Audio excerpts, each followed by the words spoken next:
On this episode of the Oklahoma Breakdown with Ikard and Lehman, presented by Riverwind Casino. OU stuff, we talk about where some Sooners went in the NFL draft, in the National College Football Roundup. We talk about Alabama's QB situation and what Deion Sanders has done there at Colorado. And we finish up with our winners and losers of the weekend. Please download and subscribe to the podcast, rate it 5 stars, and write us a good review. Follow the show on Twitter, Instagram, Facebook, and YouTube. Just search Oklahoma Breakdown on any of those, and you'll find us. All right. Our man, Michael Hosty, will kick this thing off. It's time for the Oklahoma Breakdown. It's a beautiful Monday, May 1st, and you're listening to the Oklahoma Breakdown with Ikard and Lehman, presented by Riverwind Casino.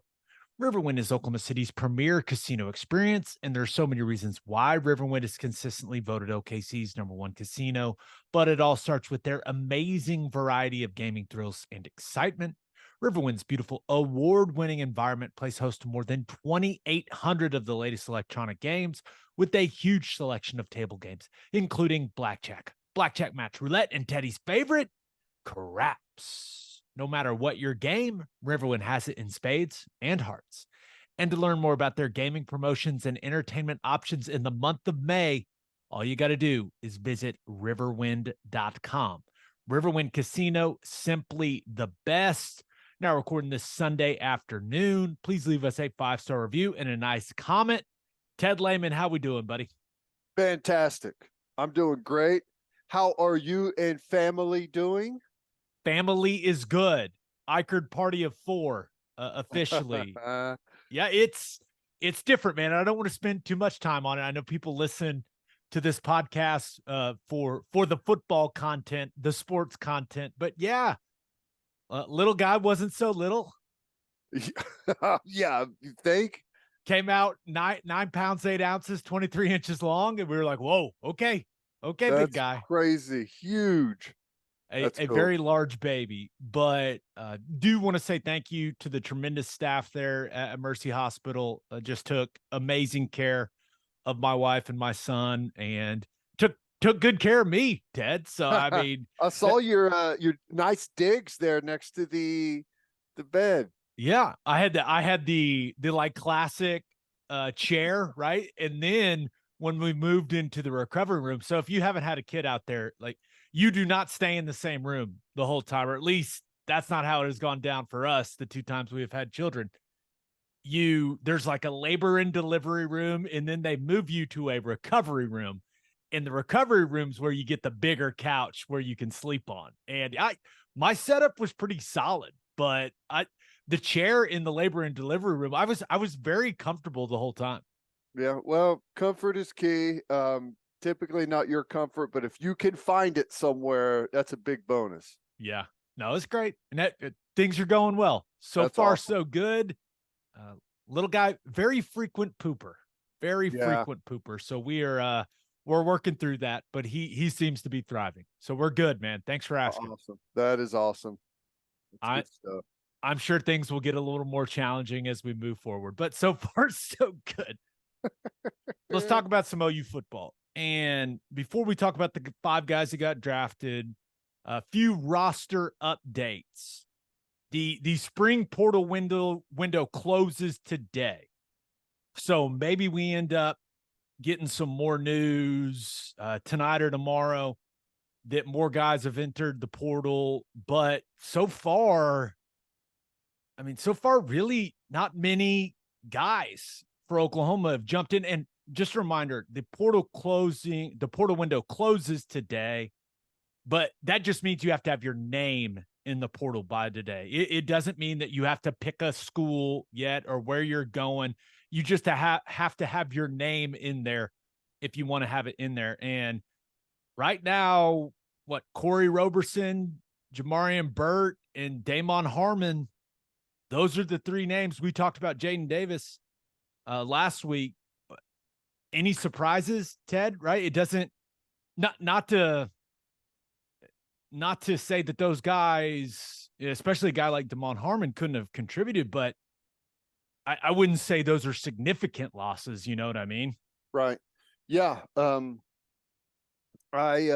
can't say that I was necessarily shocked or really surprised. I figured there was going to be a little bit of post-spring attrition. I mean, that's college football these days. And of the guys that, losing Corey Roberson off the defensive line, it's a spot where we're thin.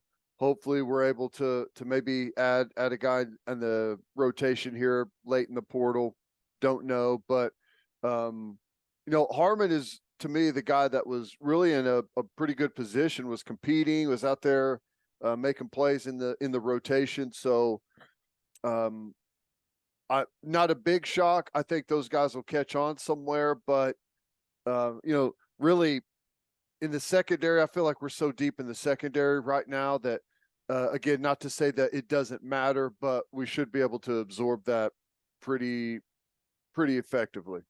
Yeah, when you think about the safety position, with Billy Bowman having one of those spots locked up, and then you just have guys that are more physically gifted than Damon Harmon back Right. there. When you're talking about Reggie Pearson and the way that he's looked throughout the spring, Key Lawrence, just the way he's built physically, 5-star freshman Peyton Bowen, Spears Jennings when he gets back from the shoulder, right?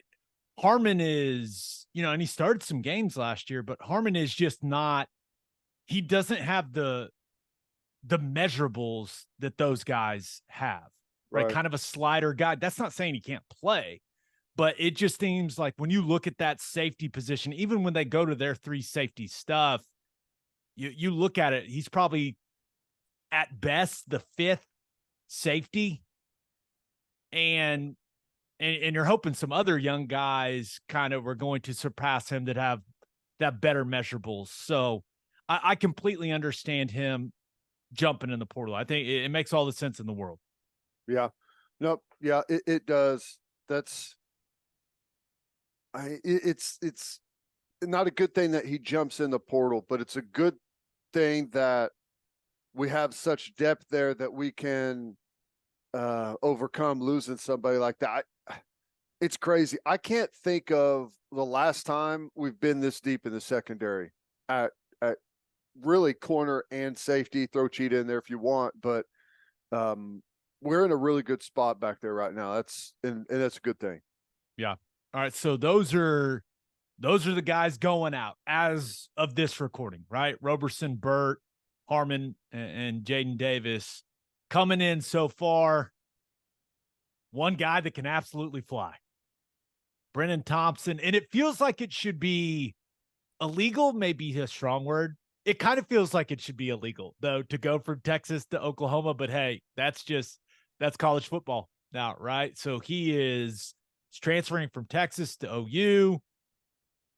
Ted, this is a guy, it's all about speed, man. I know some people see the size, 5'10", 168, right? Not a big dude. But anybody that has clocked a 10-1 800-meter in their lifetime, that is blazing fast. Yeah, it's not a very long list of people that have done that. That's incredible. Yeah, great speed. I think it was a 4-star, and I think a lot of people have looked at, well, he didn't do anything at Texas.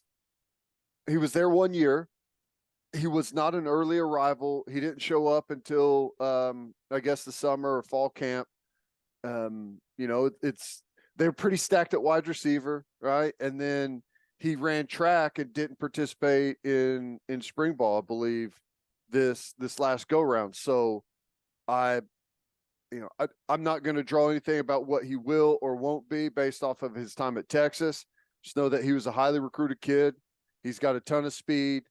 But again, and this isn't anything negative about him. It's just kind of the spot that we're in.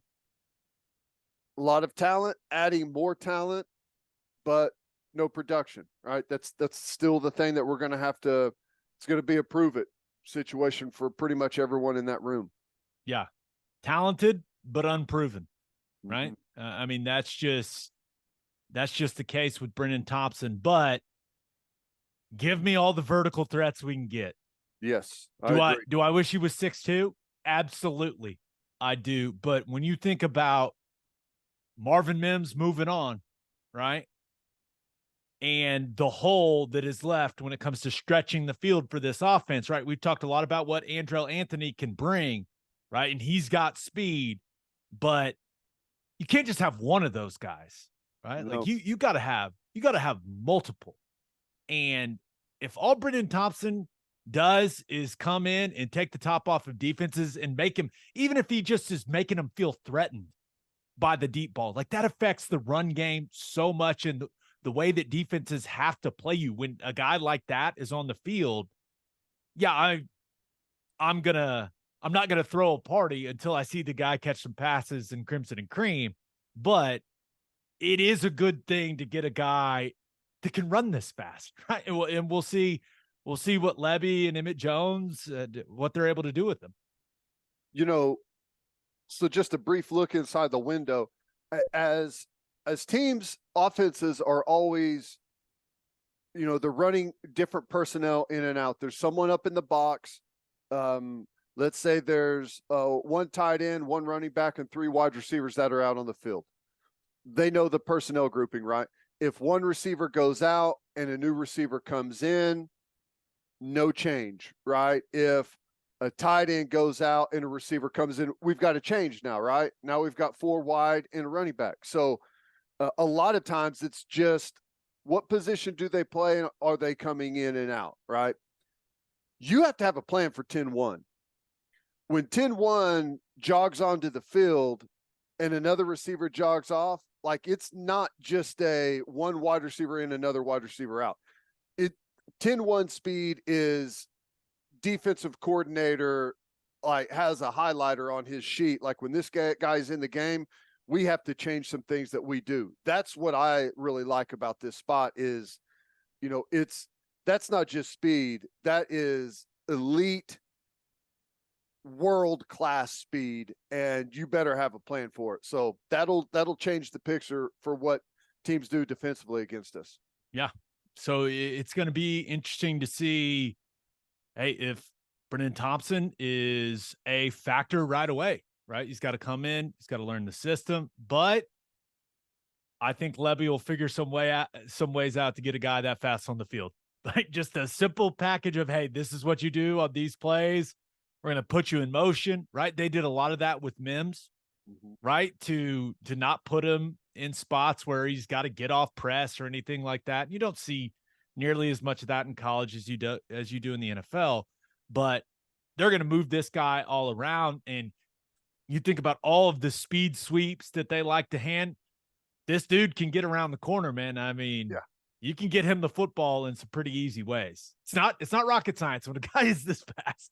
No, you try and figure out a way to get other guys involved in the offense, and with a guy like that, it's not hard.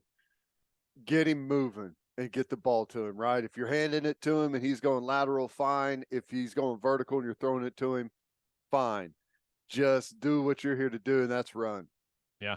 All right, let's talk about the 5 guys. 5 former Sooners that got drafted this weekend. Let's start with the first rounder. Ted, we've been saying it for a while. Anton Harrison goes in the first round. He goes 27th overall to the Jacksonville Jaguars, a guy that, played very well in the back half of the season, had a really good combine, ran extremely well, looked fantastic at pro day. I mean, you and I, we were raving about how good he looked in the position drills at his pro day. Guy looked like a first rounder and nailed it. We nailed it. Well, it's hard to pat yourselves on the back whenever he looks the way he does, moves the way he does, and performed the way he did at the Senior Bowl. Like he had a really good spring, right? He had a really good fall season. Like continued to get better and better. I don't know that. I didn't. I guess I would ask you: was there any thought that he'd be a first rounder? Like right whenever the season started, like he kind of worked his way into that to a certain degree, right? Yeah, I think he played his way into it, right? He was a guy that got off to a bit of slow start, right? During, at the beginning of the season and about midway through, I was going back and looking at our pregame show notes for Sooner game day. And it was about the end of October, early November when my tone started to change Right. about the way that Anton Harrison was playing. And it's because I don't know what clicked, but he started playing better football. He started playing with more violence. He started playing with better knee bend, started playing with better effort. I mean, he figured it out. And sometimes it takes I remember you guys. saying that it started to look like he was playing angry. Yeah. Right. It just, I don't know what happened in his life, but he did it all came together. And now he's very rich because it all came together. That's good. And I'm extremely proud of Anton. I'm happy for him. I'm happy for Beatonbow, right? Got his first rounder. And he also finds himself landing in a really good situation. When you think about, hey, Jaguars lost Jawan Taylor to the Chiefs in free agency. Cam Robinson's coming off that knee injury, but also there's some suspension for an undisclosed amount of games for violating the NFL's performance-enhancing drug policy, kind of just looming over him. So Anton, he could get thrown into the fire there at Jacksonville right away, protecting Trevor Lawrence. But we'll see. It was cool to see that video. I feel like he smiled more in that video where he was getting that call than he smiled in his entire Oklahoma career, or at least with what we got to see during games. So it was glad to see the joy on his face in that moment. That was awesome. Yeah, and I know the Jaguars, they're still not a team that a lot of people think really highly of. I like the future there. Trevor Lawrence, you've got a quarterback that's the real deal. And as long as they continue to help him out, they drafted a bunch of offensive guys to try and do exactly that, try and get him some weapons and some protection. If they can continue to build, and you mentioned Doug Peterson, I think they're in a good spot right now. And that division right now, I think is up for grabs totally. Yeah. And Doug Peterson, dude knows offense, right? Mm-hmm. He's a smart coach. If Anton Harrison ends up being the starting left tackle as a rookie, Peterson's going to help him out, right? He's not just going to leave him on an island all day long. There's going to be some sink or swim moments, don't get me wrong, but Peterson, he's going to take care of him if that's how it ends up shaking out. But yeah, I was fired up for Anton Harrison, and it's important for OU to have first-round draft picks along the line of scrimmage. It sends such a great message in recruiting, right? It's like, hey, come here, play at Oklahoma as an offensive lineman or a defensive lineman. In this case, clearly O-line, but come play here and be a first-rounder, right? Like as much of that as we can get, the better. Yeah. Yeah, no kidding. And it's always important clearly to get guys drafted, but I'm trying to think, did I see something that Oklahoma's the only school in the last 15 years to have at least 4 guys drafted every year? That's 16 impressive. Straight years now. 16 straight. That's 4 impressive. Or more. That's all those things matter, all the graphics that go out, you put the list up there and how many guys have been drafted. I mean, those things, it all matters. And yeah, having guys go in the first round off the line of scrimmage is key. It's the mantra of this podcast. It's a line of scrimmage sport, right? You got to have those guys there. Got to have more of them. Got to keep having them. All right, Marvin Mims goes in the second round, goes 63rd overall to the Denver Broncos. Now, Ted, you remember this well. I predicted that he would go in the first round after watching him play one college football game. I think it's 1/2. Yeah, maybe 1/2, maybe 1/4. I was barely off, man. Second round pick. That's pretty damn good. That's pretty good. Pretty good. It's pretty good. And who knows if he would have stuck around and had another go at it, maybe he would have made his way into the first round. But overall, good decision by him going in the second round there. That's Got to be happy for the guy. And he's got opportunity there. I know Denver's offense left a lot to be desired a year ago, but they know that and they're going to work on it a lot. Yeah. New ownership, right? New head coach. And the Russell Wilson situation is what it is, right? He did not play good football last year. That offense certainly needs as many weapons as it can get. But I was with Sean Payton when he was with the Saints in 2017. And I was thinking back, like, okay, how could Marvin fit into what we were running when I was there? And it just brought me back to some things that I remember Sean Payton saying, because we had two guys on that team that could absolutely fly. Ted Ginn and a smaller wide receiver named Tommy Lee Lewis. Now, I think Ted Ginn was like a 4-2 guy, and Tommy Lee Lewis was like a 4-4 guy. So Marvin's somewhere in between those two guys, right? Speed-wise. And Sean Payton would say stuff like, hey, I'm going to set you guys up so you can run fast. Go do what you do. Right. And there were those conversations taking place in game planning meetings, in the offensive meetings. And I just think that this is a tremendous spot for Marvin Mims. Sean Payton's one of the best offensive minds I was around in my football career. And he's kind of a common sense guy. He's going to look at Marvin and go, you're really fast. What are we going to do? We're going to put you in situations to run fast. We're not going to act, and we're not going to ask you to do a bunch of stuff that you're not good at, right? We're not going to put you over on the island outside and make you get off a bunch of press, man. Like, that's not what we're going to do. They're going to move him. They're going to put him in motion. They're going to put him in stack alignments that allow him to get free releases, and they're going to let him run fast, right? That's what Sean Payton's going to do with him, because he's not a moron. Dude knows offense. So when this happened, my initial reaction was, oh, what a perfect fit. If Russell Wilson can figure it out, if they can get those issues ironed out, man, Marvin could have himself a hell of a rookie year. Yeah, I'm anxious to see how it goes. And I know a lot of people around here are Broncos fans, so that works out well. Very cool. How long do you think before Mims makes an Instagram post for Mr. Unlimited running routes or something? Hey, you got to make the QB happy, man. You got to do what you got to do. You got to play that game if you're Marvin, right? And it'll be fine. It'll be fine.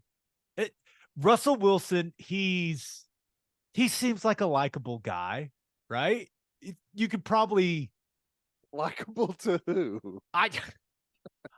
He doesn't seem like, he's not like rude or anything like that. He's a bit of a cheese ball. I'm sure Marvin's a super nice guy, very kind. Like maybe they'll mesh well. I hope they mesh well. They'll mesh well on the football field. That's all that matters. Correct. I think it'll be good. Yeah, that's all that matters. But seems like an awesome landing spot for Marvin. Okay, Wanya Morris goes in the 3rd round, 92nd overall to the Kansas City Chiefs. Kansas City moved up to get him. What an incredible landing spot, right? You get to play with arguably the best offensive mind in football in Andy Reid. You get to play with the best quarterback in football in Patrick Mahomes. You get to play with a fantastic interior offensive line, right? When you look at what the Chiefs have with Tooney, Creed, and Trey Smith. I mean, what an awesome situation for Wanya Morris. And you look at, the potential of him starting as a rookie for them, right? Andrew Wiley, their right tackle, left in free agency, right? Orlando Brown, left tackle, left in free agency. Now they got Juwan Taylor. He signed as a free agent from Jacksonville. That starting right tackle job is going to be up for grabs. And, Lucas Niang is one of the guys. There's a couple other guys, but, Wanya is going to have every opportunity to battle and start as a rookie for the defending Super Bowl champs. Not bad. Not bad at all. it's kind of weird that they didn't lock up either one of their tackles, you know. I guess they feel like they can. I don't know if it's a salary cap issue or what, but if they can draft that, or you mentioned the free agent signing that they have, but I don't know. It's a good spot. Do you realistically for him, like, how do you envision the next 2 or 3 years going? So just from some conversations, obviously I've talked to Creed about Andy Heck, the offensive line coach. You know, Creed thinks he's amazing, right? And everyone that's ever played for Heck talks about how good he is when he comes to teaching technique and all these little details of playing the position, all those things. So I'm anticipating Wanya being their swing tackle, right, as a rookie. And then he needs to add some more strength, right? He's got to become more polished with his technique. But you know as well as I do, Ted, that league's about being big and athletic. Mm-hmm. That's a big athletic dude. Yeah. So I think they can take their time, right, with him. I don't think they need to rush and get him out on the field in his rookie season.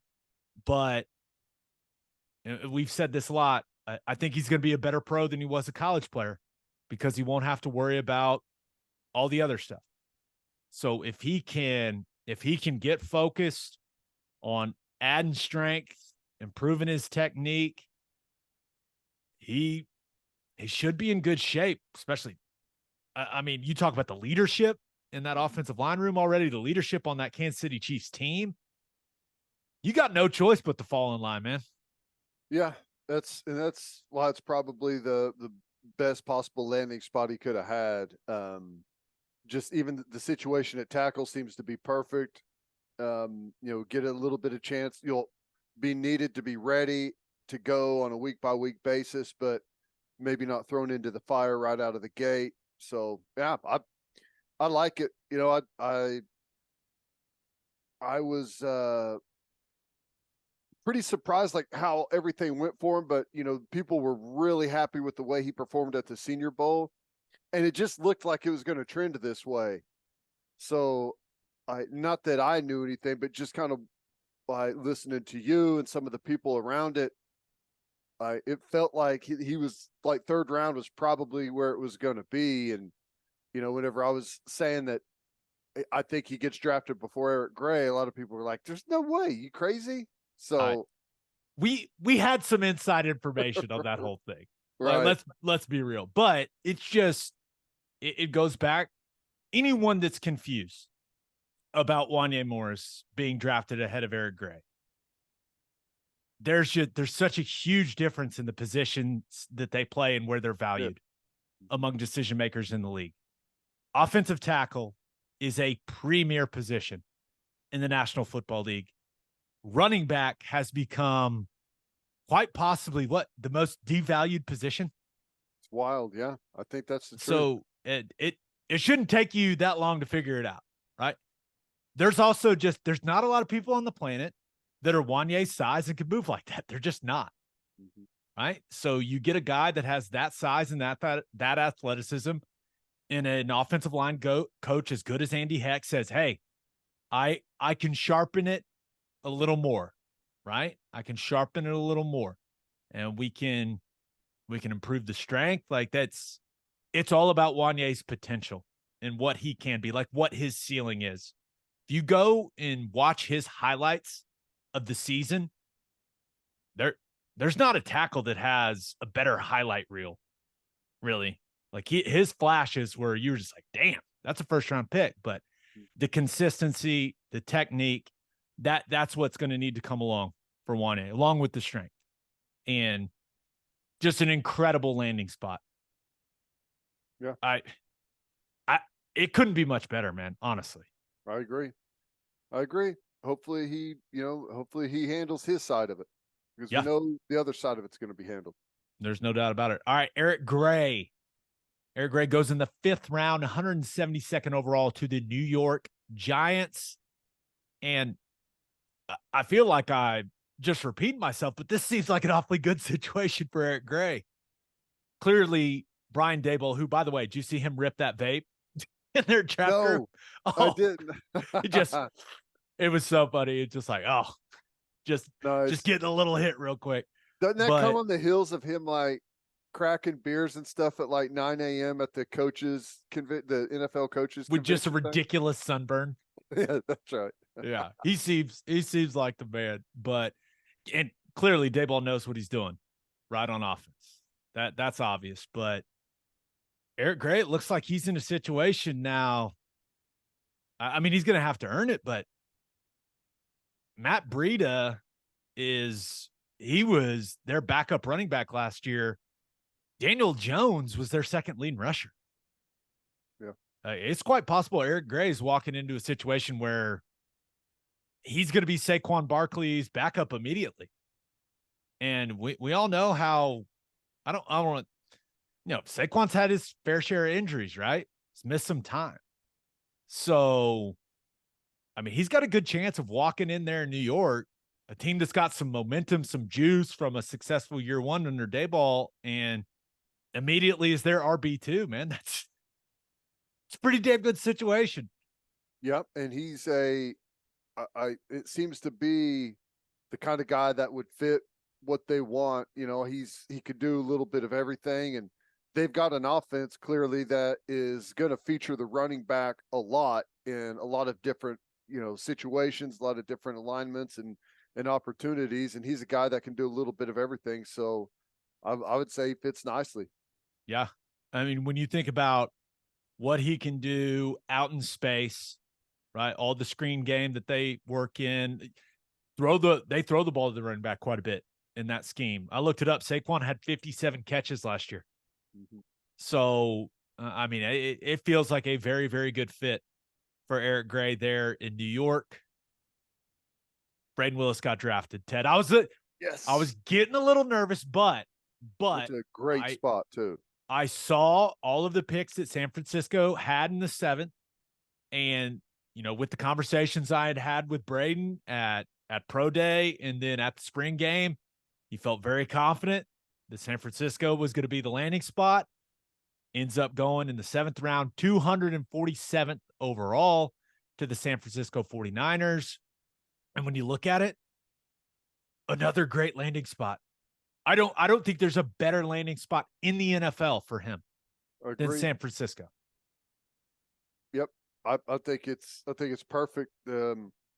You've got one of the more creative offensive minds in the league that is willing to do things that are not exactly thought of as conventional, both personnel wise and just all kinds of different stuff that they'll do there. And he is the perfect Swiss Army knife to fit into an offense that does a lot of, air quotes, random things.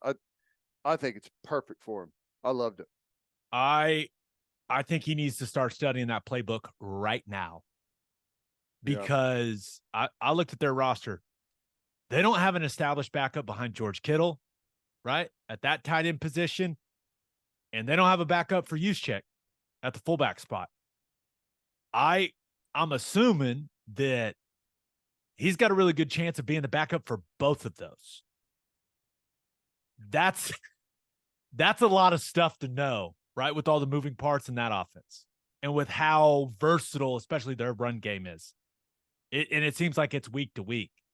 So he's gonna have some studying to do, but going back to last season, right? They asked him to do everything in that OU offense. So I know it probably took longer than he wanted it to, right? When you're sitting and waiting and there's kickers and punters and people getting drafted, you're like, you got to be kidding me, man. But at least he got drafted. He'll always have that moment that he had with his family, which is awesome. But Kyle Shanahan is going to absolutely love Brayden Willis and his versatility. So I'm fired up, man. It is the ideal landing spot for him. I totally agree. Totally agree. For all the reasons you pointed out. An offense that uses, like, there's not a lot of offenses out there that use a fullback these days. They're very heavy with tight ends, very heavy with fullbacks. So It's perfect. That's why it was so awesome and so important that he took whatever the offense here at Oklahoma threw at him and did it with a great attitude. I mean, a lot of tight ends want to be running routes and catching balls, not running ISOs, right, at Mike backers. But he did a great job of it, and that's why he ended up getting drafted to a place that, he's got a really good chance to get in there and earn a spot. Yeah. All right, let's look at some of the undrafted free agent signings. Jalen Redmond to the Panthers, Chris Murray to the Bucks, Justin Broyles to the Bears, CJ Colton to the Vikings, and Michael Turk was signed by the Dolphins. It is not a fun road, boys. Won't lie to you. You get treated much differently than the drafted guys, right? It's just how it is. But the key is, number one, be likable. No one wants to be around an annoying undrafted guy. Be likable in the building. Make sure everyone likes being around you. Number two, know exactly what you're doing. Know your playbook. You will not be granted the leeway to make mistakes like the drafted guys are. So know what the hell you're doing. Are any surprises that those guys went undrafted? I thought because of some of the athletic times and just the physical traits, I thought that Jalen Redmond, someone would draft him on a flyer because he put up some really impressive combine type numbers. Murray, it's hard to say. Like you've talked about, he's got limitations with arm length and stuff like that. The other guy, like Turk, not surprised at all. Thought that there was even a chance that he would get drafted as a punter. CJ Colton, a lot of athleticism. So, I guess I thought Redmond, Murray, Colton, and Turk could probably have a chance to be drafted in the later rounds. Didn't expect Broyles to be drafted, but knew that all of these guys would most likely get an opportunity somewhere to make a team. Yeah. They're getting the opportunity. That's the important thing. I think some people were probably the most surprising guy was probably Redmond for a lot of people, right? Because he went to the combine and killed it. But remember when he did that, we talked about it. The athleticism he displayed at the combine, it did not match up to the production on the field, right? And that for a lot of teams, that's alarming, right? And then, of course, you got the medical history, which was working against him. I got a feeling he was off a lot of teams' boards, right? Just with the medical history he's had, but he's going to get the opportunity. And one thing, I talked to someone at their pro day about it. Like, there are also questions like, hey, how much does he love football? And when teams are saying that, that's the ultimate red flag, man. So he's getting the opportunity there in Carolina, and we'll see if he can make the most of it. He got the Gruden treatment. You love football, man. I mean, you really love football. Yeah, I think, if he shows up, he's one of the guys that we talked about. There's a chance that he's perhaps a better pro than the college type guy. Maybe it clicks with him. Here's the thing. We know physically he's got the tools to make it in the league. Now, can he show up, be consistent with those, stay healthy? That's really the question, which is not always just alone. It's not easy to do. Right. No doubt about it. All right, let's get to call your shot. We asked you guys your number one takeaway from what happened with the OU guys in the NFL draft. This first one comes from Sooner Saint, who says, 0 defensive players drafted. That was not going to work in the SEC. True. That had to hurt you a little bit, man. 0 defensive players drafted. And I saw a tweet from George Stoya. Only the 4th time in school history since 1967 that a defensive player was not drafted for the Sooners. Yeah, I guess I'm not shocked by it, but I don't expect that to continue. I think that I think we've slowly but surely over the last 12 plus months turned the roster over a lot, and I think we're in a good spot moving forward. I think that we're going to start playing much better defense. I think we're going to get the type of bodies that we're getting in are changing, right? We talked about what Adebare looks like, what our backers look like and how they run, getting bigger at the secondary positions. I'm not worried about like that trend. I'm not shocked that it happened this year, but I'm not worried about it in the future. I feel like we're heading in the right direction on personnel wise on defense. Yeah, no, I completely agree. All right. This other one comes from Sarah Mitchell, who says that Oklahoma is very blessed to have Bill Bedenbaugh, years of talent in the NFL because of his humble greatness. Listen, I had become very annoyed with people saying, well, Bedenbaugh, he hasn't produced a first rounder. Well, now what are you going to say? Because now he's got his first rounder. He's going to have another one next year if Tyler Guyton takes care of his business. So did you see the tweet he put out? I saw a couple of them. Bill is not a guy that boasts, right? That's just not him. But he just casually dropped this tweet: Big 12 offensive line drafted the last 6 years. Oklahoma 9. Next, TCU with 4. Yeah. I also saw the tweet that he retweeted that said, this coming season, players coached by Bill Bedenbaugh will make $52 million in the NFL. Pretty good. Not too bad. Not too bad. But I was happy for him. Like that was the last hurdle for Bedenbaugh, and he got it. So I'm fired up for Bill. But yeah, he's trying to tell you people, he's one of the best, man. He's one of the best. So and I'd say the conveyor belt right now is looking pretty good for young guys kind of all the way through the line. Yeah.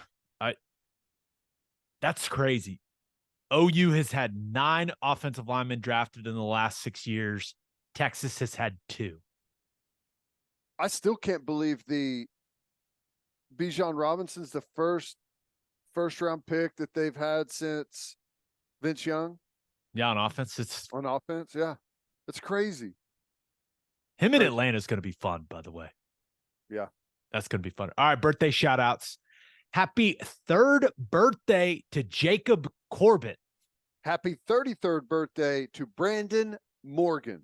Happy 55th, double nickels. Let's go. Happy 55th birthday to Kenneth Wallace. Happy birthday to Jenny McMurray. And happy anniversary to Tristan and Mary Bender. Nice. All right, let's get to National College Football Roundup. But first, Love's Travel Stop is now offering a nationwide 10-cent per gallon discount on gas and auto diesel. Just download the Love's Connect app and scan your barcode at the prompt on screen and watch that price drop 10 cents per gallon. Across the country, the Love's Connect app unlocks exclusive deals, can help any traveler plan their route or meal on the highway. So before you hit the road, be sure to download the Love's Connect app to save 10 cents per gallon and experience the country's best highway hospitality at Love's Travel Stops.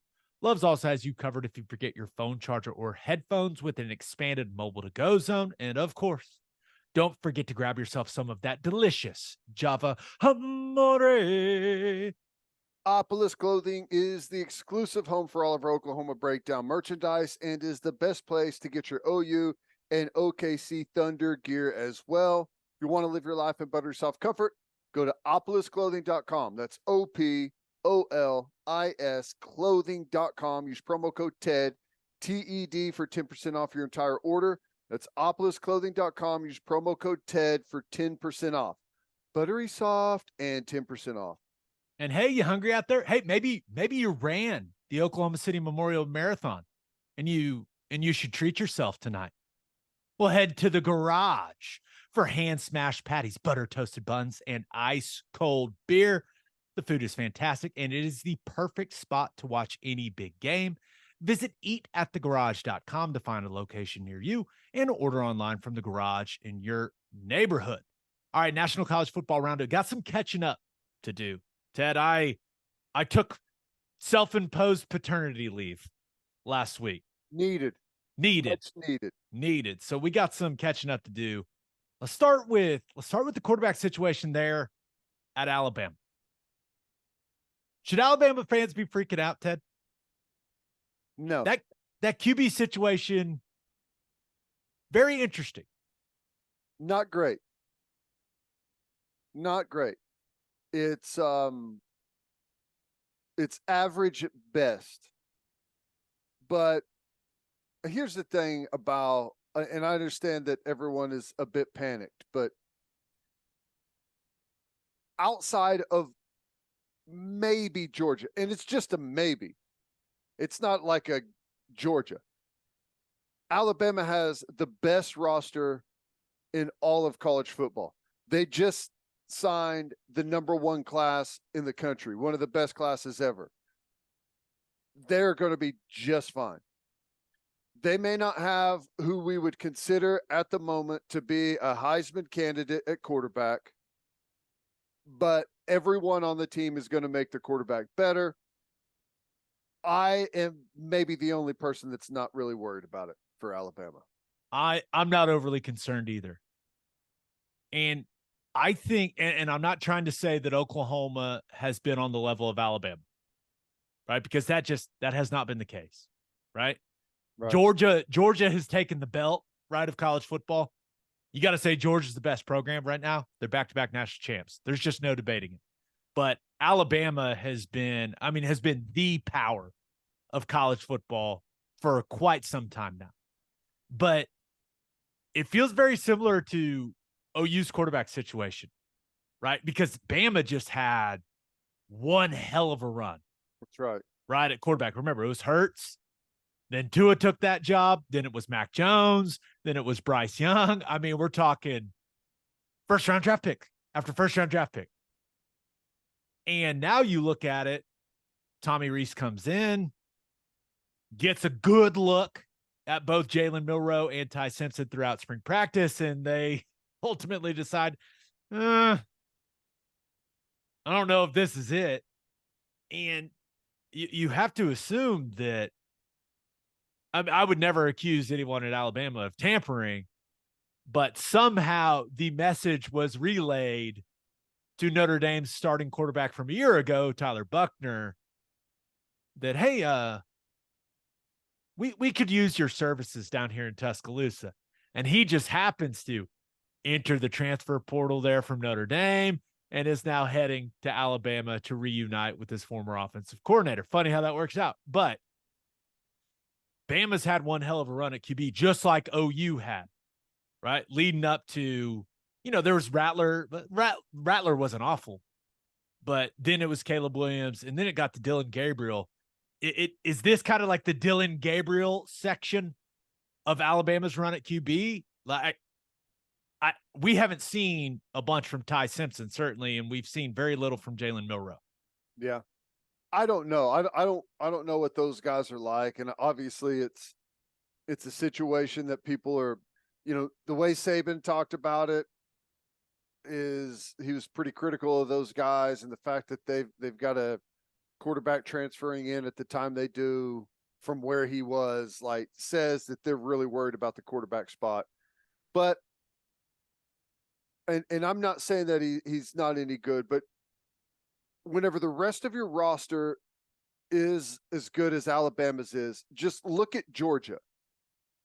Georgia just won 2 national championships with a guy that came from junior college. And where do you get drafted? Was fourth round. Okay. And I'm not trying to make any statement about Stetson Bennett, but when you're as good as these two teams are at all of the other positions, like quarterback doesn't matter as much to Alabama right now as it does to USC, or it does to insert almost every other team in college football except for Alabama and Georgia, right? I mean, that's how good they are. We'll see. I guess maybe I've seen Alabama win titles before with what we wouldn't consider best of the best quarterback play. And I'm not suggesting that Alabama wins a title this year, but I think you may see a Alabama trend a little bit closer towards what they were previously. Maybe when they weren't as good offensively, they were a little more conservative, played a little more to their defense. And they could switch back that direction as well. Yeah, I think clearly Alabama fans are not thrilled about the quarterback situation, right? And I don't blame them. Tommy Rees looked at those two guys all spring, and then he said, hey, Tyler Buchner, come on, man. Mm-hmm. We need you. And we could all just be completely overreacting to it, right? I mean, Rees could just be bringing him in to compete and push the other guys and maybe just, for lack of a better term, scare them a little bit. Like, hey, you better get it going. That, and frankly, just maybe show how he wants things done a little bit better, like in the flesh, like how he wants his drills run, how he wants his offense managed. I mean, that's part of it too, but I'm sure he's going to fight for the job, but it helps to have a guy that knows what you're trying to coach. Yeah, no, I completely agree, but Buchner could also end up being the third string quarterback for them, right? For all we know. Mm-hmm. So, and remember, he's leaving Notre Dame because from all indications, like Sam Hartman beat him out, right? To be the guy there in South Bend. So I just think that one of the number one reasons Alabama fans are freaking out is clearly they've lost to Georgia, right? The last 2 years, like Georgia has won the last two national titles, right? They feel like they have lost their title of the king of college football. And I get that, but also it is not helping things how good Carson Beck looked in Georgia's spring game. Yeah. That dude looked incredible in that game. And Alabama fans are going, we're bringing in Tyler Buchner, and they've got Beck, who is huge and just looked amazing. Are you kidding me? Can't be a good feeling as an Alabama fan. No, and that's that's immediately where they're going to go, because it's a little bit different if you're coming off of a national championship, you're given a little bit more leeway, but they're not, and it feels like things are turning into Georgia's favor. So the whole temperature down there in Tuscaloosa is a little bit different. Yeah, I think they're going to end up being just fine. Yeah, one way they could really make up for any shortcomings at the quarterback position, get back to dominating the line of scrimmage along the defensive line. Yep. And that's kind of my point is, and not that it just like you can flip a switch to say, oh, hey, we're going to start playing better defensively now that, we may be down at quarterback. It just, it leans that way because offensively you're going to slow down a little bit, right? You're going to be a little bit more methodical, think things out, use the clock a little bit more in your favor. You may be playing some lower scoring games, but that when you start limiting the possessions and snaps that your defense has to defend, their numbers are going to improve dramatically. Yeah, it's going to be interesting. All right. How do we feel about how Deion Sanders is going about things there at Colorado? He has, what's the best way to put it, Ted? He has purged the roster there in Boulder. Yeah, some of it obviously needed to happen, but if you don't feel confident about a better replacement coming in, you're going to need some of these guys. Like, they're not going to have the depth to even practice, much less go out and try and win football games. I mean, you need a roster full of players, and not all of those players are going to be, the best player at their position in the country. You need role players on your team. You need practice squad guys. You need a good practice squad. I mean, there's a bunch of different things that you've got to have, and I don't even know what the number on their roster is right now. They've lost 70 guys have hit the transfer portal since he showed up. 71, right? I saw this from Chris Hummer today. 71 transfer entries. Now that includes walk-ons, but 71 transfer portal entries for Colorado during the 2022-2023 cycle. It is just and we've never seen this, right?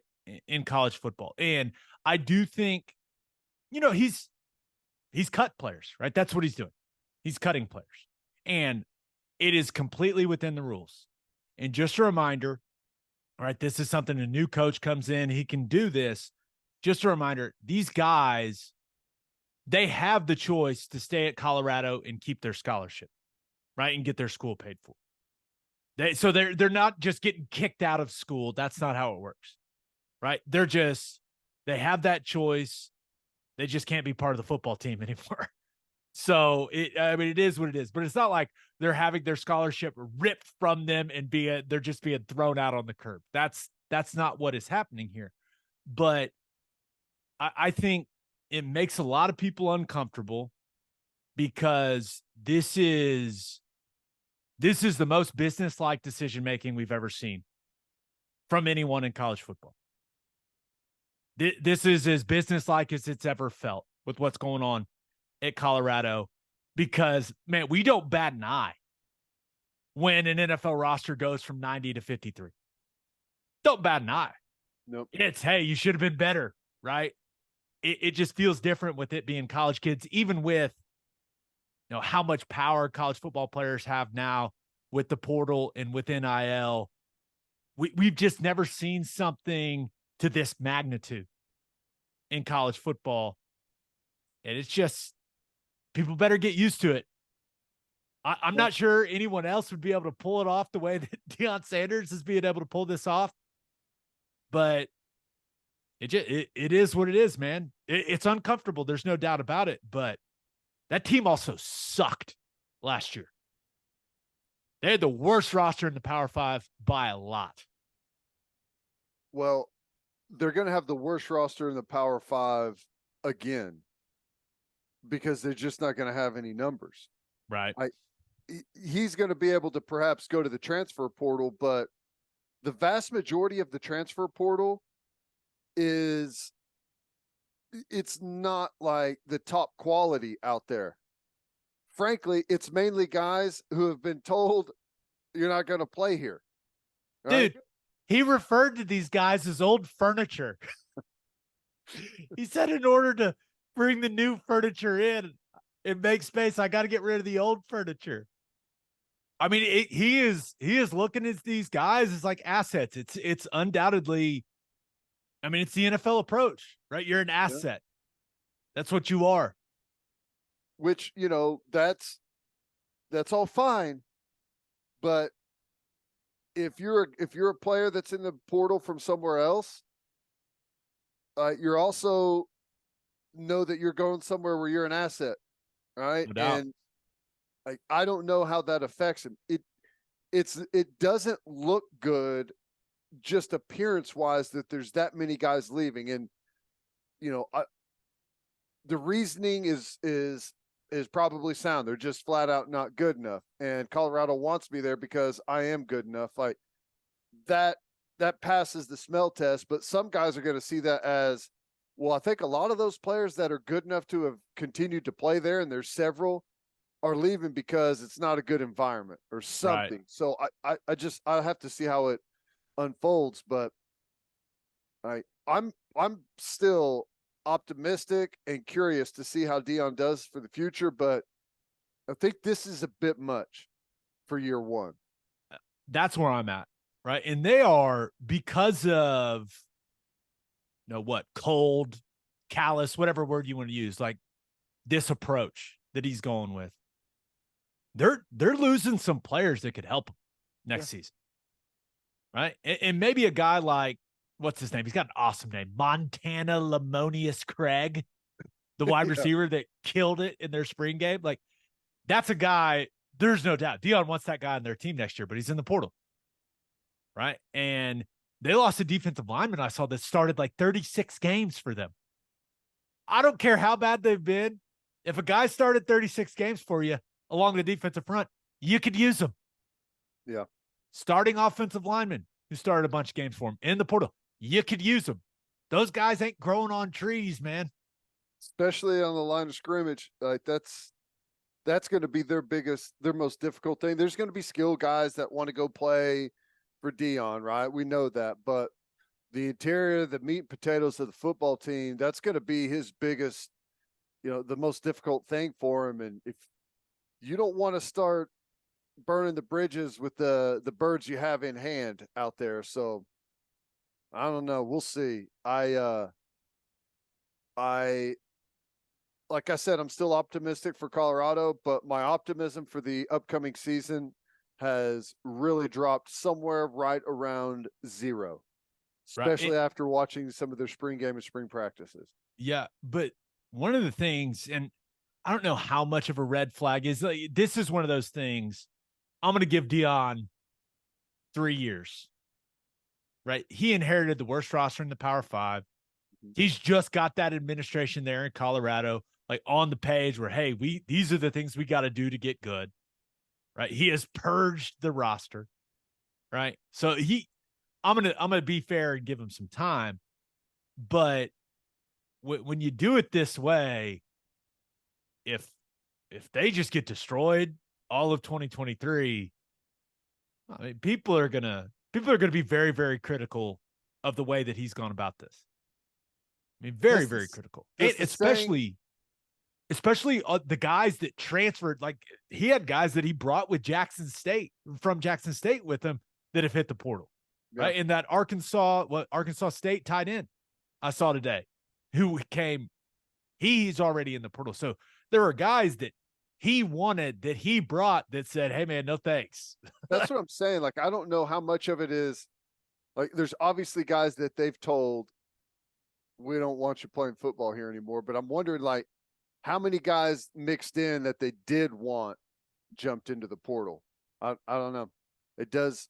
It's having not, I just don't know enough about the roster, and maybe we'll learn more as guys get picked up and tell the story about what went on there, why they decided to leave, even though a lot of guys aren't going to, it's just really not the culture of football that you throw the previous staff under the bus. It happens every now and then, but usually don't learn a whole lot of the inner workings and why people left or didn't leave. Well, I read an article in The Athletic that had quotes from some of these players and some of their parents, basically like, hey, didn't have a choice, got cut. Yeah. And some of the parents, like, we understand. A couple of the kids, they'd missed spring ball with injuries, stuff like that. Didn't have a chance to show what they could do. Cut them. It was like reading an NFL article. I was like, I know what that feels like. I got cut like 8 times. I totally know how that feels. But I don't think, first of all, I don't think anyone other than Deion Sanders would take it to quite this level, right?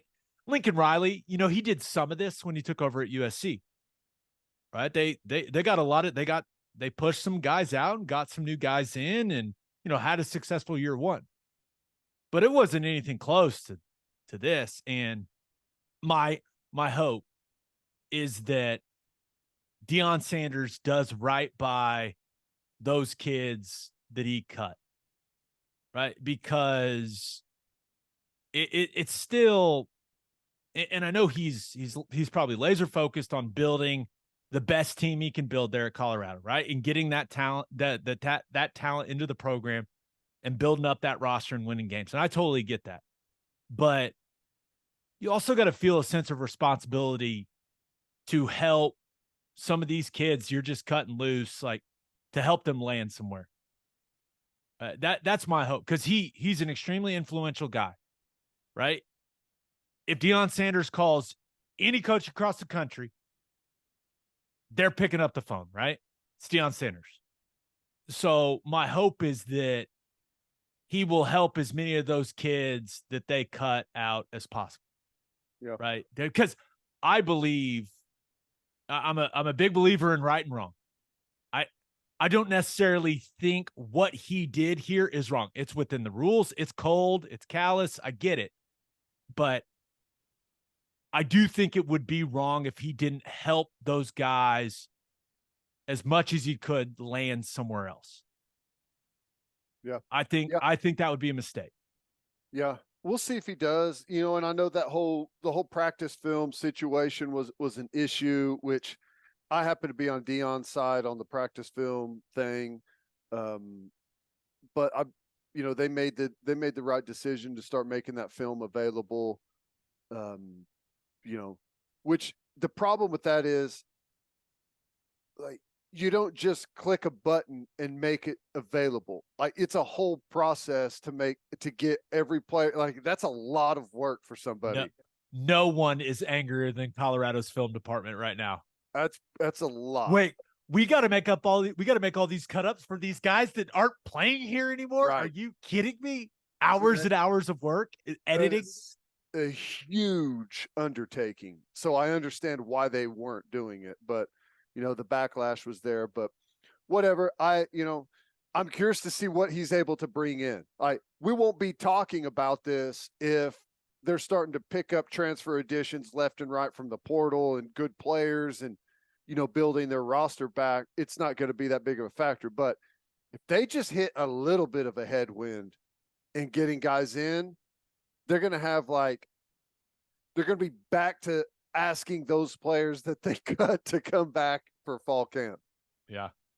I could see ultimately, parents want their kid to end up somewhere where they're going to get developed and they're going to have a chance to go play in the NFL, right? But parents also want their kids to feel like they're valued by the coaching staff. Mm-hmm. Not just as an asset, but like as a person. And I just wonder some parents won't have any problem with what Deion just did. None. But I do wonder if there's some parents out there going, or if he treated all these kids that way, how's he going to treat my son? Yeah. Right? That doubt has had to creep into some parents, not all, but some, right? As their sons are being recruited by Colorado, like that has to be in these parents' heads now. Oh yeah, for sure. Well, welcome to the world of being treated as an asset. Sometimes it waits till after college. Right now you're getting it in college, but it's coming one day or another, and you've arrived early. Yeah. You guys, players want all this power in college football. This is the result. That's right. This is the result. Hit the portal. All right, let's finish up with our winners and losers of the weekend. But first, Bishop McGuinness Catholic High School represents a tradition of educational excellence in Oklahoma City, grounded in a faith-based education. Students prepare to meet their potential with an individualized academic path that strives for success. Bishop McGuinness offers a college prep curriculum that includes 22 AP courses, participation in OSSAA athletics, where they've won over 100 state championships, and numerous clubs and organizations for students to join and grow. If you want to provide the best possible educational and spiritual development for your children, contact Bishop McGuinness Catholic High School or visit bmchs.org. Financial aid is available. Attention business owners. You need Insurica in your life. Insurica is one of the country's largest insurance brokers with 30 offices throughout Oklahoma, Texas, and the Southwest. Insurica is able to customize programs by accessing the latest information from many insurance carriers. They compare and contrast coverage offerings and pricing in order to design a cost-effective, comprehensive program to meet your business's specific needs. Insurica's clients become best-in-class businesses by working with Insurica's team of advisors to manage risk. Purchasing insurance is only one way to protect your business. Best-in-class businesses win by avoiding a loss in the first place. If your business partners with Insurica, you'll save huge amounts of money and take back control of your total cost of risk. I'm an Insurica client, and you should be too. If your business wants to be best in class, connect with Insurica at Insurica.com. That's INSURICA.com. As always, Ted, kick us off. Who do you have as your winner of the weekend? I went with Coach Stoops. Oh, they're in the finals. They are in the finals now. For those that don't know, yesterday the Renegades, Arlington Renegades, knocked off the Roughnecks, who had already beat them twice this year. Couldn't pull it off the third time. It's tough to beat someone 3 times. And it would have been like, was it 3 times in a row that they played? It was pretty quick, back to back there. But Purges, they made the change at quarterback, about halfway, maybe a little bit earlier than halfway through the season. That's helped their offense. Got the win, 26-11. They're in the finals. They don't know who they're playing yet. The other game is tied at 9 right now. I think it's at halftime, but it's awesome. They're going to be in the finals, chance to win the championship. I saw, when they made the playoffs with their record, I saw some people being like, wait, what's going on here? Listen, the rules are the rules, man. That's how it works. Arlington Renegades, South Division champs. Let's go. Did you watch? Champs, baby. I watched pretty much that whole game. It was the only thing on, really, at that time. Did you watch all the quarterback mic'd up stuff? No, I just caught some of the highlights. I saw that crazy catch. One of the best catches of the year. I don't know. And if anyone was watching the game, they'll know what I'm talking about. I don't know what the hell Arlington's offensive line's deal is. Dude, get in the huddle and listen to your quarterback. I mean, Purges, I heard him say it 50 times. Listen to me. Listen to me. Listen to me, guys. I was like, what is happening?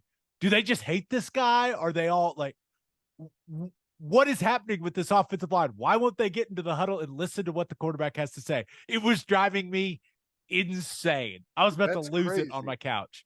I remember earlier this year, I can't remember what team it was, but there was this clip of the quarterback calling the play in the huddle and one of the offensive linemen saying, no, we need to run this. And the quarterback said, shut the blank up and listen to what I'm saying. And he calls the play again. They turn around. It's like the last thing you want is offensive linemen calling plays. Yeah. Yeah. I was watching it with my wife and she was like, are huddles always this chaotic? I was like, no, no, it was strange. Great. But hey, our man Coach Stoops playing for an XFL title. Let's go. That's right. Oh, and I forgot. I also thought about, it was a little premature, but how about our guy Gooch after last week playing nails? He was tied. He had the lead and then was tied for it right before we started. He may go back to back. He, in fact, went back to back. Wow. Yeah. Awesome. And there's a discussion, right? Because you know where the next live event is, right? Tulsa, 2 weeks. We are working to get our man Taylor Gooch on the podcast before that event, right? Because he's got a foundation. Great way to spread the word about the foundation. That's how I'm putting it. That's how I'm framing it. So hopefully that all ends up working out. That's great. Yeah, he's on a heater though, man. He's on a heater and he's making some cash right now, buddy. Yeah. Big paydays. 2 in a row. Wow. Yeah. Awesome. But go range goats. Yeah. Yeah. All right. Who do you have as your loser of the weekend? I had to go with OU softball opponents in the month of April. So, and I know they haven't played the final game against Kansas, but right now they're on a stretch run. In their last 3, they have not given up a run in their last 3 conference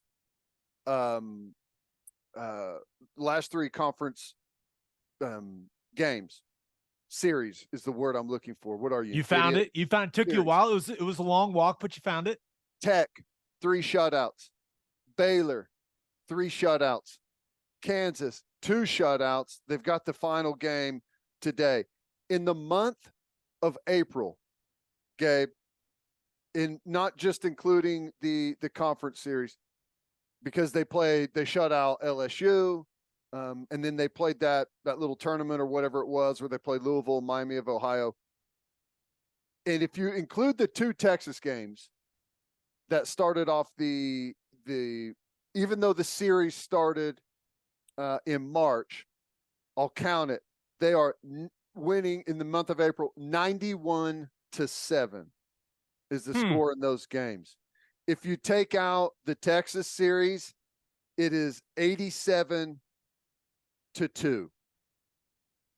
which is insane for how good they are comparatively speaking. Just incredible stuff right now. And if they shut out Kansas again today, that is 3 straight conference series wins, 3-0 without anyone scoring a run on them.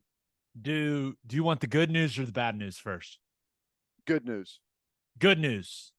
Sooners currently have a 5-run lead in the middle of the 5th. Oh no, you're telling me Kansas scored? Kansas scored. It's 7-2. I think we should fold up our softball program. this is ridiculous. Get it together, Patty. What are we doing? Gummit. Yeah, I knew as soon as I talked about that they would give up a run to Kansas, but it's all right. It's 7-2. They're gonna win. Hey, giving up runs creates character for the team. They got to give up a few runs so that they can feel the anger of giving up runs and allow that anger to fuel them to be even better, you know? Yep, that's good. Still incredible run. It looks like they are they've got the one more series against Oklahoma State coming up before we get going into the postseason. I'd say they're firing on all cylinders. There's no doubt about it. We'll have our buddy Chris Plank on, right? When the postseason rolls around, we'll do our best before this thing gets really rolling to have Patty Gasso on. I feel like she always enjoys her annual appearance on here. Yeah. So it's about that time. It's getting close. That's for sure. That's good. Yeah. All right. Let's get to my winner and loser.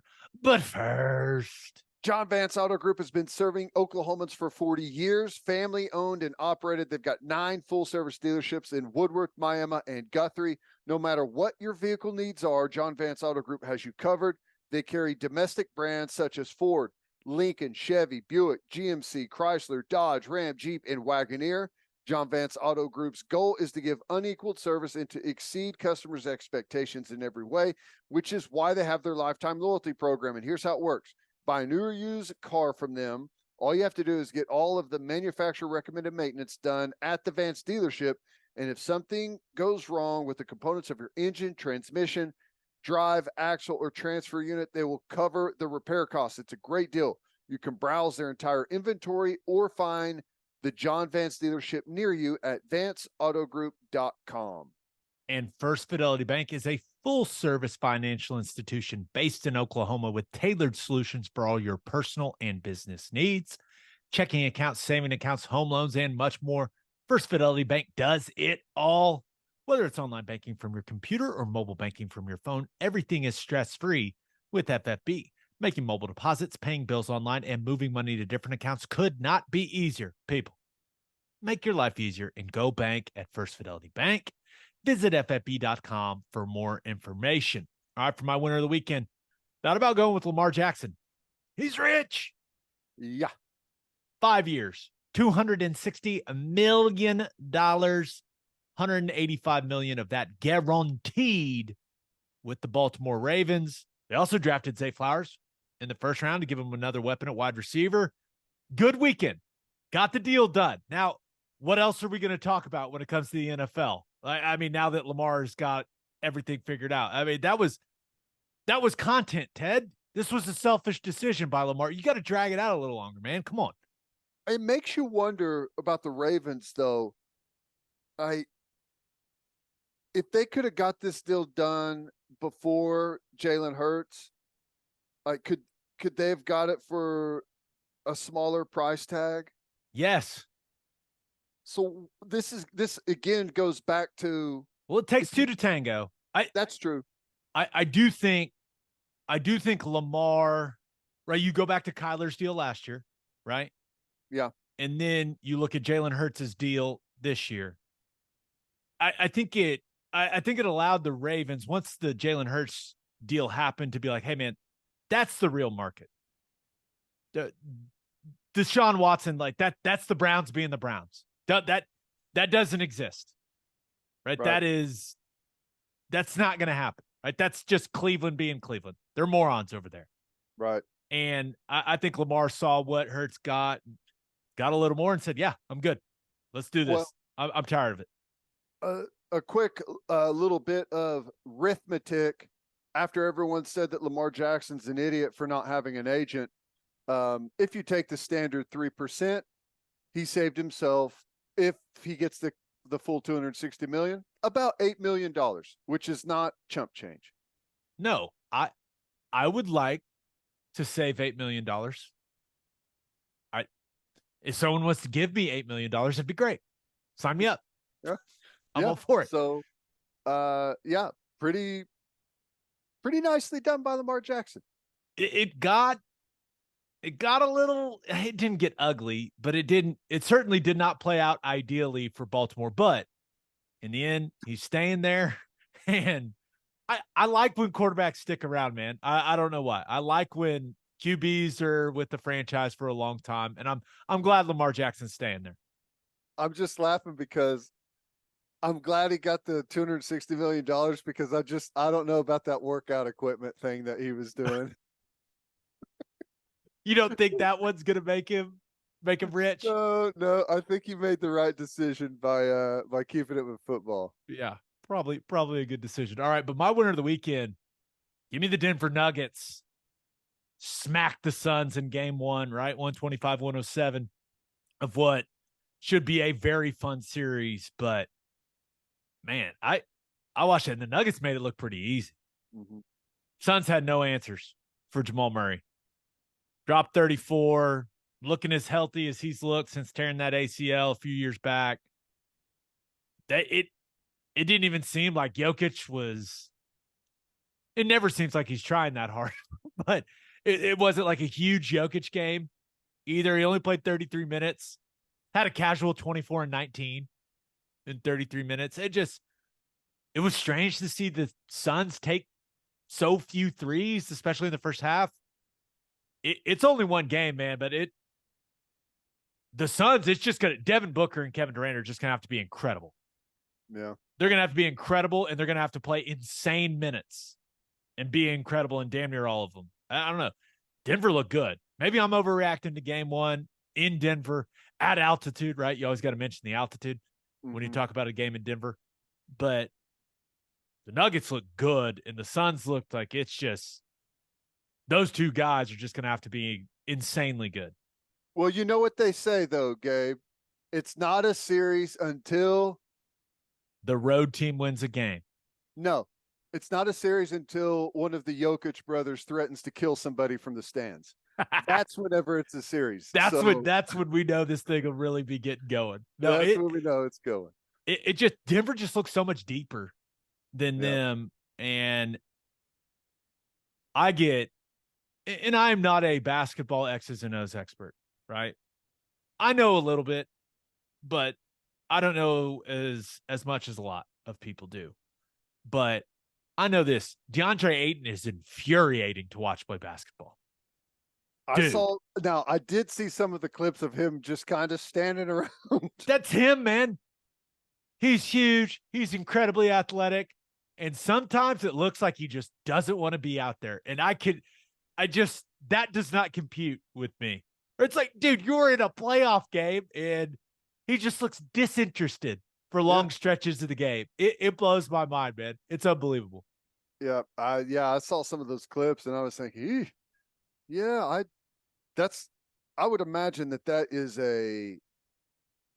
it's so weird because at that level, what does that film session look like? They watch the film of the game together. Like how does that get coached And how does that get, like, how does the rest of the team react to that? They have to just be berating him, right? I don't. Could you imagine that happening in a football game? Something like that? And what that conversation in a film session would be like? No. That's what I don't, that's how I don't understand. Like, he either they don't say anything to him, or he gets like yelled at constantly about lack of effort and just doesn't care and doesn't like react or change. It has to be one or the other. I can't imagine Durant doesn't say anything.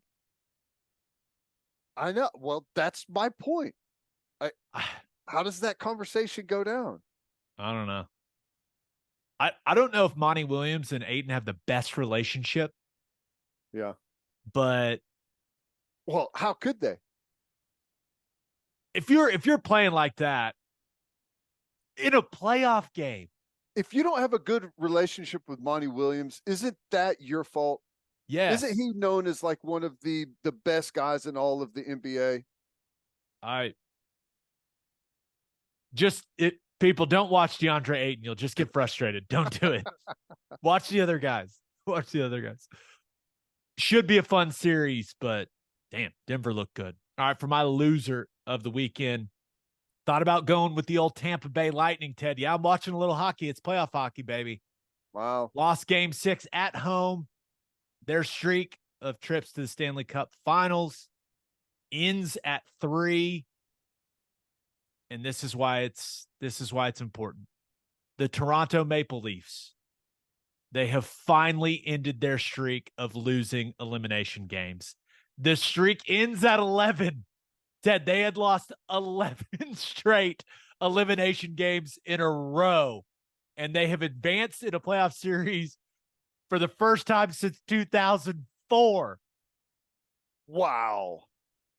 That's crazy. 11 straight or 11. That's brutal. Well, congratulations to those guys. Did they tear Toronto apart, or there's still? Well, they were in Tampa. Got the win on the road. Oh yeah, that's right. You said that. Yeah. I think like three of their wins of the series are like road overtime wins. It was crazy. I feel like, was it last year something happened with a playoff game, and up in Canada they were burning cars and stuff in the streets. Gotta love Canadians. They love hockey. That's right. Gotta love it. Wow. All right, but my loser of the weekend, man, we have piled on them for the last several weeks, and we will continue to do so. The Memphis Grizzlies. Woo. They were eliminated, is the nice way to say it, by the Los Angeles Lakers. Ted, they got beat by 40 in an elimination game. They packed it in. They got cooked by D'Angelo Russell, of all people. But, and still, I'm not sure I can forgive the Grizzlies for making me cheer for LeBron James and the Los Angeles Lakers. But I watched that beat down and was thoroughly enjoying it. And it's crazy. What the hell happened to the Grizzlies? Like, you go back a year, they were the most likable, fun, like everyone was excited about it. And now everyone was enjoying watching them get whooped by the Lakers of all teams. Like, it was, you talk about a heel turn. My goodness. I bet the Memphis fans are furious. They should be. You can, as weird as it is, you can go back and really and it's not all his fault, but he's planted the seed, Dylan Brooks, with the whole LeBron situation. Well, it goes back even further than that. Remember John Morant with the, I'm fine in the West quote. Yeah. I'm only worried about the Celtics. When they had won nothing. Then he had all the off the court stuff. Now, and they had some injuries, right? Brandon Clark tears the Achilles. Steven Adams ends up getting injured. Like, they had some bad luck, bad injury luck, but they brought this on themselves, man. Yeah. Like you were saying, they poked the bear. They poked the wrong bear. Yeah, it was weird how it all unfolded, but the Lakers, I still am not optimistic for how it's going to look for them. Like they got kind of, I'm not going to say they got lucky, but the way everything unfolded for them, I feel like helped them out a lot. Like to be able to get something to rile them up there during the series, to get LeBron feeling a certain kind of way. As you mentioned, the Grizzlies had some injuries there that they really just couldn't afford to overcome. So we'll see. I guess you never know. If someone in the next series says something stupid to LeBron, maybe he can, go to the fountain of youth again, because he looked different the last couple of games. Yeah. He is he's really good at basketball. And maybe that's why Dylan Brooks, don't challenge the basketball gods like that, man. They will smite you. I warned you, Dylan Brooks. Don't do it. And now everyone, right? I won't respect. He's old. I don't respect anyone until they give me 40. Well, you lost by 40. Everyone made the same joke. We all had the same joke ready to roll, right? Watching them roll over after talking all that noise. Yikes. And if I was a Grizzlies fan, which thank God I'm not, I'd be really disappointed in the team laying down like that. I know. They lay down just, ugh. Dylan Brooks just couldn't stay quiet. Just had to get LeBron James riled up. Just had to do it. And now it looks like the Lakers may be able to make some noise in the playoffs. Who knows? Anthony Davis is playing really well. Austin Reeves, dude, is balling. I know. He's making money. But dude is making money. Grizzlies. I think he's up for a contract this offseason, right? Oh, yeah. Oh, he's going to get paid. Yep. Guess who also is now an unrestricted free agent? Brooks.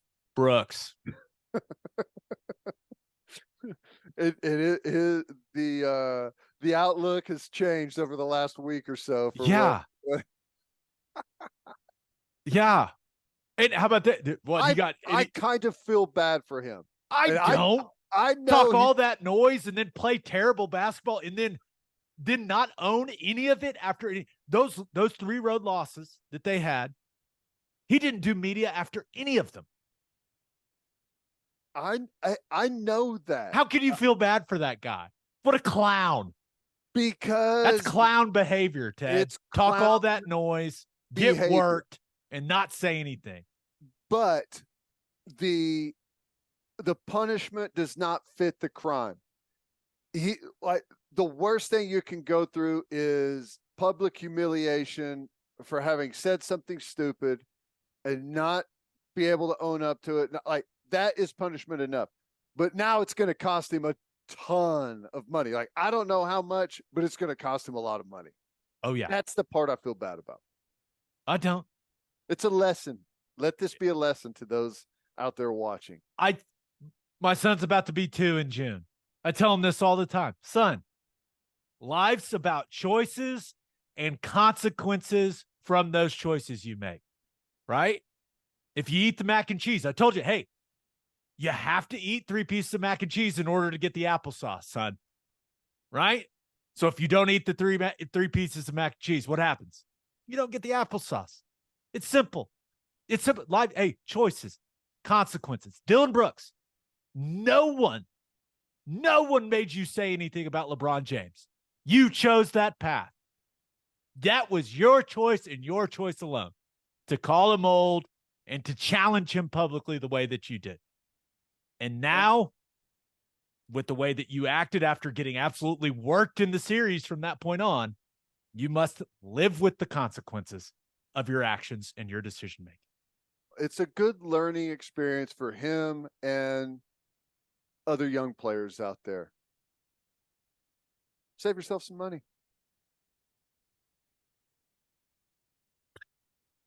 That cost him a lot of money. You're right.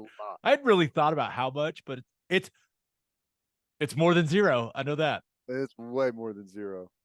Yeah, because he went from a guy like, oh man, he can add an edge to our team to, do we want that guy on our team? Do we want those problems? Maybe he can take us from one of the top seeds to out of the playoffs in the first round. How about that? That's the guy we want to add. Yeah. On that note, episode 313 in the books. We'll have a new podcast that'll drop Wednesday. Just a reminder, you can hear Teddy from 3 to 6 on 94.7 The Ref. You can hear me from 2 to 5 on Sirius XM Big 12 Radio, channel 375. Hope you all have an awesome week. And until next time, we appreciate y'all for listening. Do what you always do, Oklahoma. Take care of each other.